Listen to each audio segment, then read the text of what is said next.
They just elected a Nazi son as president. 58% of the vote going to an actual Nazi, son of a Nazi. Like his father was a member of the German Nazi party who fled to Chile. The 59-year-old devout Catholic ran almost entirely on public security and immigration, warning Chile was in crisis and pledging to lead an emergency government. He's doing the he's Pinochet too, but unlike Pinochet, I don't think he's going to be able to do much. I'm very locked in on my the inertia of global capital and bureaucracy makes it almost impossible to do anything. It's almost impossible to wrest a country from the path that it's already on because there are so many hands in the bucket, basically. So I don't think he's going to be able to do Pinochet shit, basically. He's going to do the same thing as our administration, right? He's going to say Hitlerite shit and get away with a bunch of really awful stuff, but institutionally it's going to be really, really tough for him to do anything. Dude, look at oh my god, I'm blanking on his name. Milei. Look at Argentina, man. Look at what's going on down there, you know? He's done so much damage, but he's functionally failed to change. All he's done is hasten the collapse. He hasn't really rebuilt anything. Does that make any sense? It's gonna be like that, I think.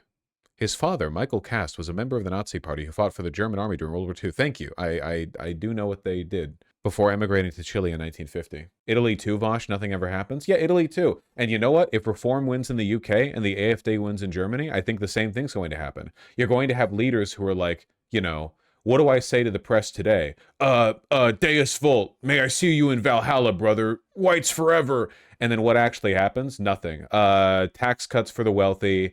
And I guess in Britain specifically, more political privileges for pensioners. I mean, is it his fault if his dad is a Nazi? I mean, not necessarily. It is his fault that he's also one, though. This isn't a redemption story. Look, here he is, Seek Hailing. No, he's not, but it's funny to say it. Are we sure he wasn't brainwashed? He is a 60-year-old wealthy man. Ultra-conservative former lawmaker Jose Antonio Kast secures a stunning victory in the presidential election. 58.2% of the electorate is insane. That's a massive, that's like a 20-point win. Pledged to crack down and increase crime, deport hundreds of thousands of illegal immigrants, revive the sluggish economy, blah, blah, blah, blah, blah. Wasn't Chile, doing fine? Isn't Chile one of the relatively prosperous Latin American nations? I know they're not exactly doing good. The global economy is kind of stagnating right now. But my understanding was that, at least relative to their contemporaries, they're doing fairly well. Electing an actual Hitlerite with a 20-point margin, I would. Seattle's a very nice city. Yeah. Apparently, the major factor in this election was the Communist Party candidate was pro-Venezuela. Really? That's pretty bad. Then, yeah. It was a Nazi candidate versus a communist candidate, but this is the 21st century definition of Nazi and communist, which is that both of them are liberals, but slightly different positions on state regulation and wokeness.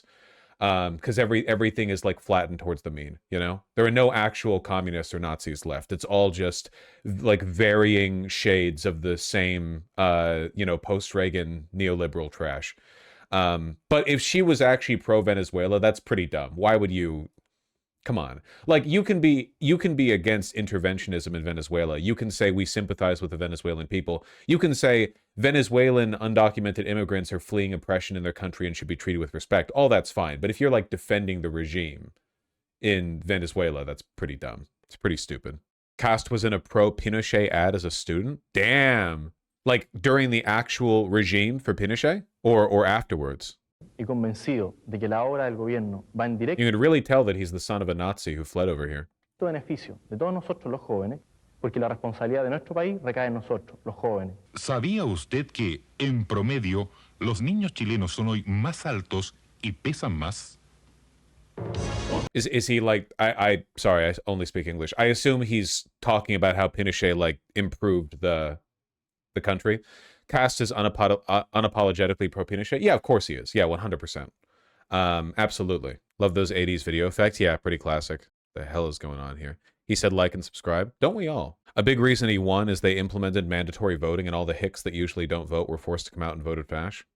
Chileans are not alone in their demand for radical change. I feel like, I don't know, we're locked in a cycle of torment, okay? We are frozen in a block of amber. And every election, the low IQ electorate in any country, not just Chile, screams, we want things to be different, and then they make things marginally worse. We keep whiplashing back and forth between like, we break it, oh, we fix it. We break it, oh, we fix it. But overall, on average, everything's getting worse, you know? At least it's different, you know? Just back and forth and back and forth. But nothing actually changes, not fundamentally, because who the could change any of this, you know? Who's powerful enough? Scheinbaum's done decently in Mexico. I'm not knocking her government, but unfortunately, at least as of right now, and I'm speaking generally here, but I do mean this. As of right now, if she left, Mexico could just go right back to how it was before. Her changes have been, they've been good, but they've been marginal in the face of the broader inertia. Like you need a something more transformative than what Scheinbaum or basically anyone can offer. I really don't know if anyone can. I feel like the inertia is just too strong. Everyone's already coalescing towards the same point. You pull from that.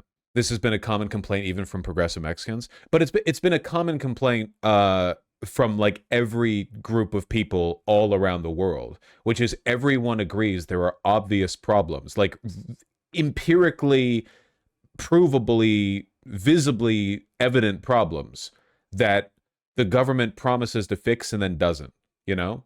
It used to not be like this. I promise you it didn't, okay? It used to be, as recently as 100 or 150 years ago, there was seemingly a more direct relationship between what a president seemed to be able to do, or like any given leader, right? An elected leader, what they seemed to be able to do and what they seemed to be willing to do. I really do think the difference is global capital, right? Before World War II, most nations' economies were largely internal, you know? Trade was mostly a domestic thing. It wasn't, there wasn't this gigantic, like, web of capital across the world. So if you wanted to radically change course and do something big and transformative in your country, you could do it without worrying about how it would disrupt every single enterprise in your country, because you could kind of control for those factors. You take a look around the world. Once a country becomes connected to global capital through investment, it slows down. Seriously, like think of like every country on earth, every single one of them, and think pre and post, like connection to global capital. I know that's not a hard line, right? It's not like a empirical pre and post point, but you can think generally. When did they really start to open up to global trade? Prior to that point, I bet you'll find a significantly greater like historical like frequency or more significant upheavals, right? More changes in the social zeitgeist, more of an ability for there to be these great changes, right? And since then, after that point, far fewer, right? Everything slows down. North Korea's never been connected to global capital, so they're kind of like open, you know? Excluding the Soviet bloc? Well, no, actually, isn't that kind of part of the point? The USSR was much more internally transformative during the Soviet Union's reign because they could control for those economic factors internally. They didn't have, the same system of global capital investment that we have today. After the fall of the USSR, there has been stagnation. That's kind of the whole point. Russia, the Warsaw Pact countries, they've been locked in this weird, like, interim, we don't know, like, we have financial ties to the West and to Russia, so it's really difficult for us to break free of this, Likewise in Latin America, you had a lot more political upheaval down there back before everything became standardized and subject to foreign investment. God, look at the Middle East, Look at how much Iran has started to freeze once it became like really intertwined in like Russian and Chinese business. Cuba. Well, again, kind of a special case, right? But I would argue that one of the reasons Cuba is really failing right now as a state is because it doesn't have the ability to engage in those big transformative changes because it's kind of relied on its relationship to the second world, right? Like, there was a point in time where Cuba was willing to do these big upheavals, but now they kind of can't, or at least they're not willing to, because they're locked in on systems of trade where they rely on their relation, Russia and China and so on. They've been abandoned, yeah, but also, like, they're still kind of on the hook a little bit, Anyway, I'm rambling. And I'm speaking too broadly to make specific points. Anyway, as long as every country on Earth is like tied to every other country on Earth economically, it's basically impossible to do anything substantial with regards to political change. Just can't do it. Al Jazeera, give me the heat on Chile, or maybe not. Somebody, give me something. I don't know much about this guy, to be honest. I would like to be more aware of an actual neo-Nazi being elected to power by a huge margin in a American country.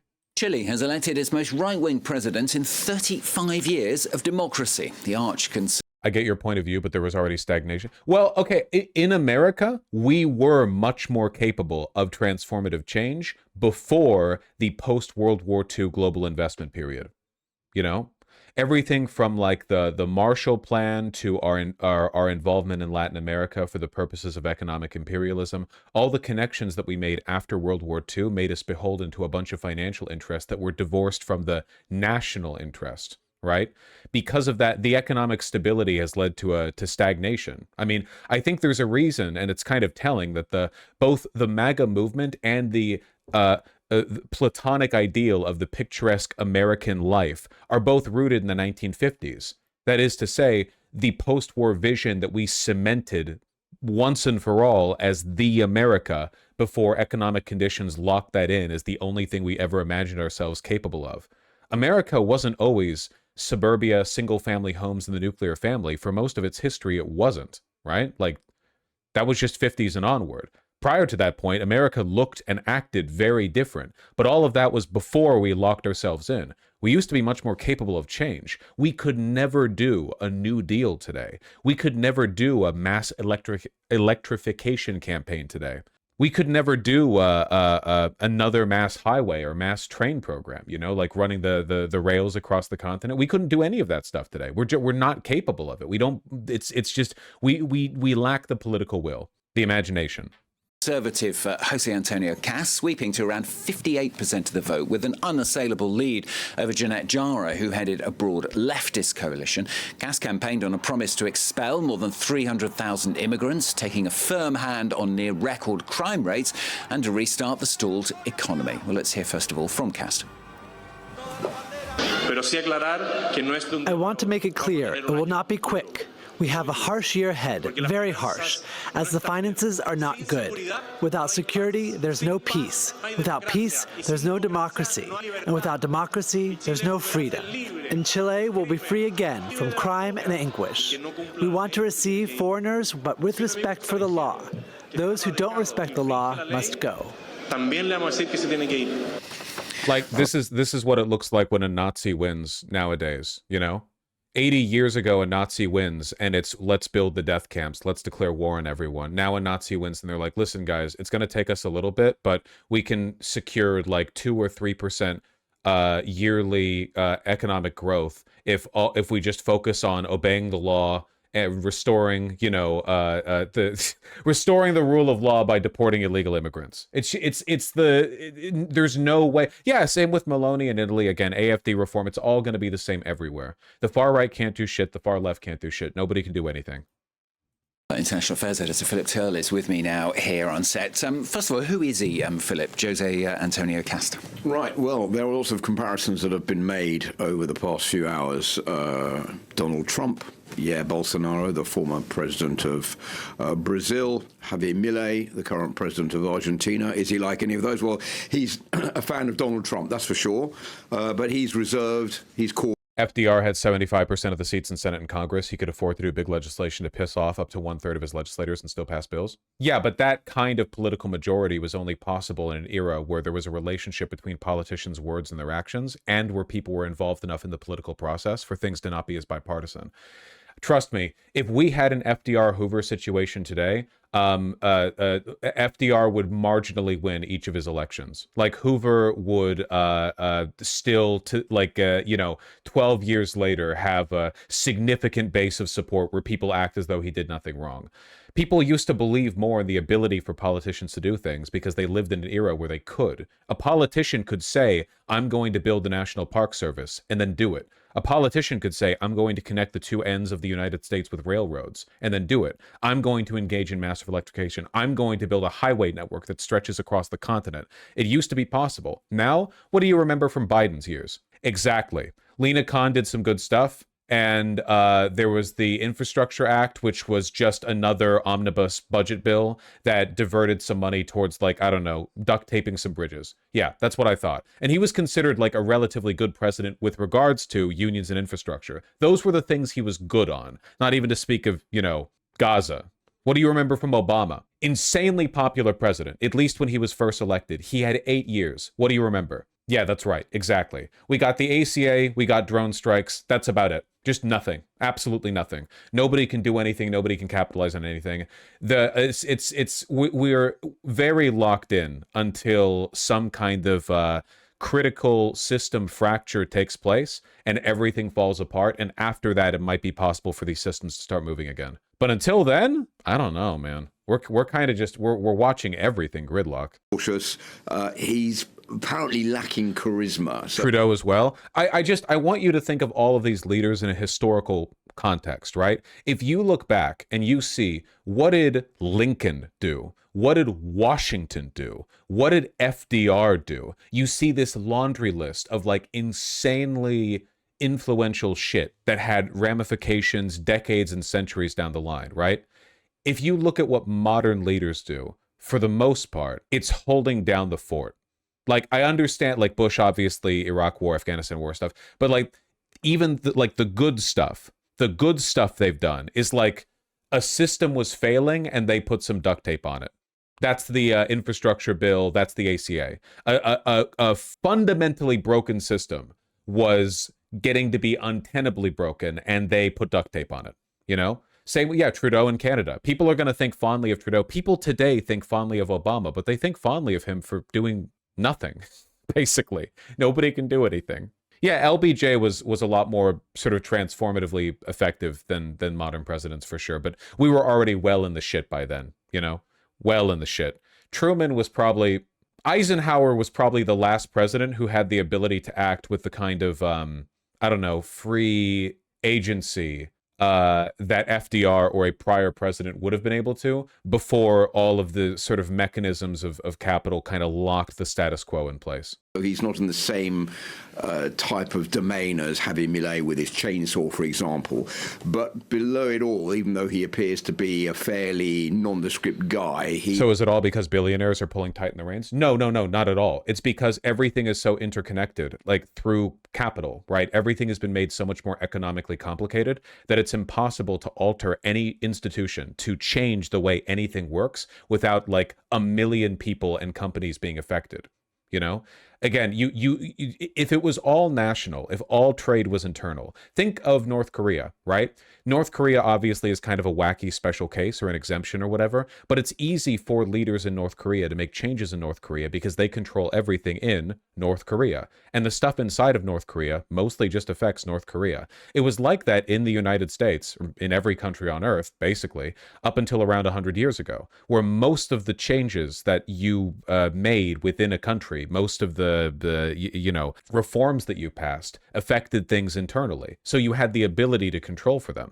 But nowadays, everything's so interconnected, you've kind of lost that. That's why I say it's a web, because it's like a really complicated network. It's a mesh of connections, an infinitely complicated bureaucracy that's managed by hundreds of thousands, millions of middlemen, all of whom have the ability to phone your office if anything even slightly inconveniences them. How could you ever get anything done? Imagine the difference between like you and a group of 3 friends deciding where to eat and you and a group of 5,000 partygoers deciding where to order food from. But if any single person in that group of 5,000 has an issue with it, you have to start over again. He is, in fact, ruthless, and those who know him say you're either with him or you're against him, but there's no middle ground. So he's 58 years old. He's a professional lawyer. He's a practicing Catholic. He's got... Does also explain why the only major and long-term change that seems to be able to be made in this system is the deregulation of financial markets, because all of this is kind of being done at that, like everything is trending towards, it's like erosion. If the reason nothing can change is because there are too many interconnected financial bureaucracies overseeing everything, the only like long-term shift you're going to see over decades and decades is towards more autonomy for those groups. 9 children. He's the founder of Chile's Republican Party, and this is the 3rd time that he's run for president, and he's finally... You keep oscillating between its global capital and its lack of political will.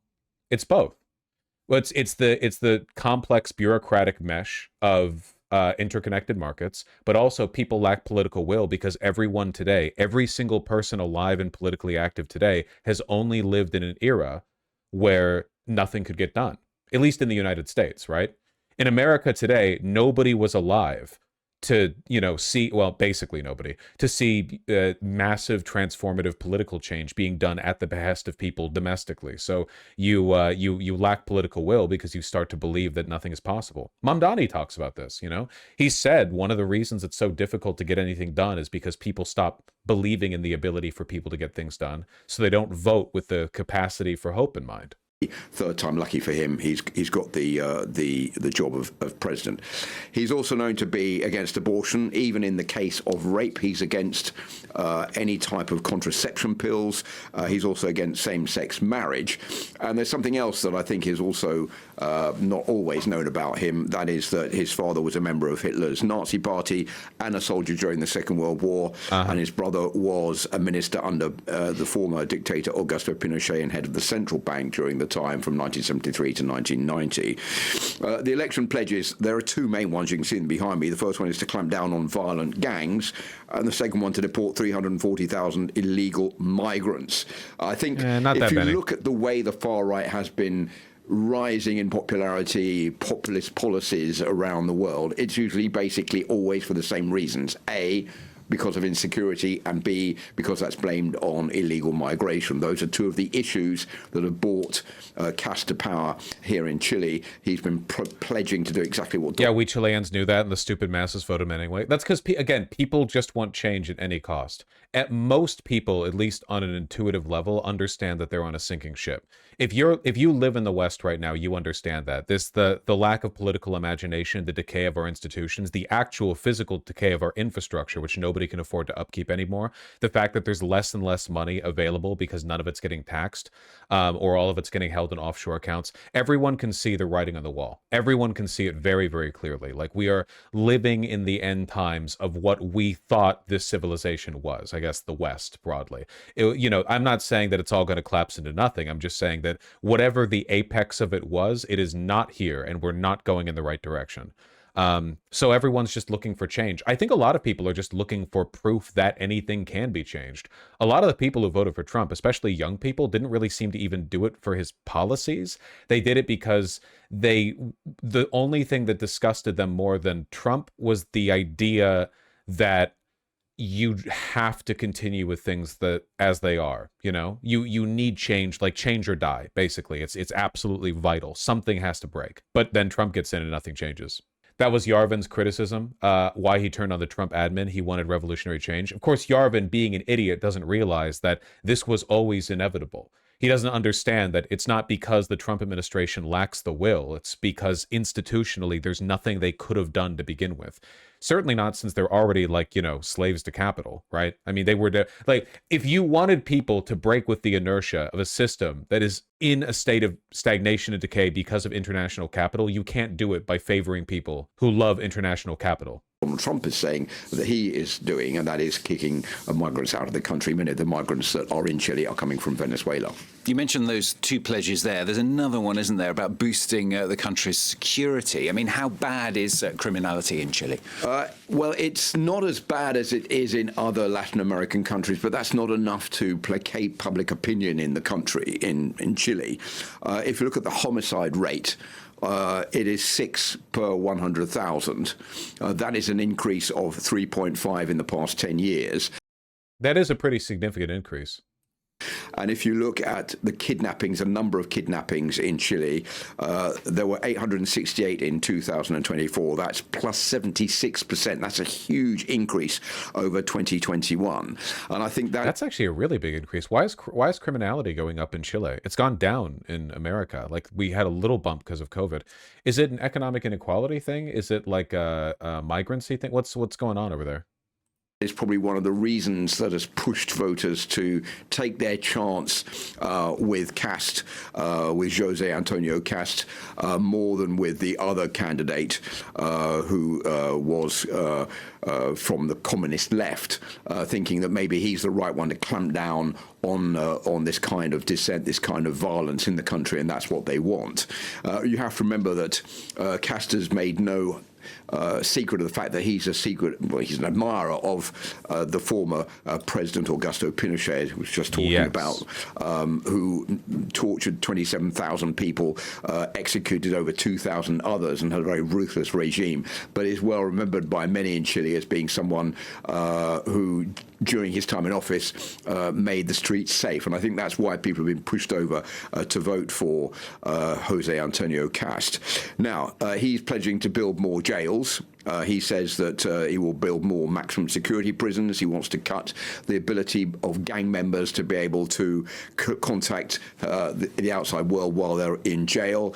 He also wants to expand the powers of the army and the police. As far as migration is concerned, as I said, he wants to deport 340,000 immigrants while he's in charge. He also wants to build a Donald Trump-style barrier and wall along the country's northern border with a 3-meter ditch, or 3-meter deep ditch, to make it pretty impossible for the migrants to get over the border into Chile. Sure. Okay. Bizarre. Jose Antonio Cast has won the Chilean presidential election in a landslide victory. Cast is set to become the country's most right-wing leader in Chile. Are people illegally migrating to Chile? Venezuelans mostly, because everyone's fleeing the shit-ass country. 35 years of democracy. A former lawmaker and admirer of President Donald Trump, Cast built a platform on cracking down on crime, deporting hundreds of thousands of illegal immigrants, and reviving a sluggish Chilean economy. His defeat of communist candidate Jeanette Jara. There is an Al Jazeera English video on this. Thank you. Sorry. That the people I trust, you know, more or less. With one of the most bitterly fought elections in recent memory over, Jose Antonio Cast was received by the same president he described just last week as the worst leader the country'd ever had. There were warm handshakes and smiles all around. The president-elect even got a personal tour of the palace, where he will spend the next 4 years. I am enormously grateful to the President of the Republic for his time. We had a very personal and very important conversation. He gave us the possibility to Worse than Pinochet? He likes Pinochet, so yes, to him. better know the workings of the state and the complex situation that we will face later on. If all goes well, the transition to a new far-right-wing government will be smooth.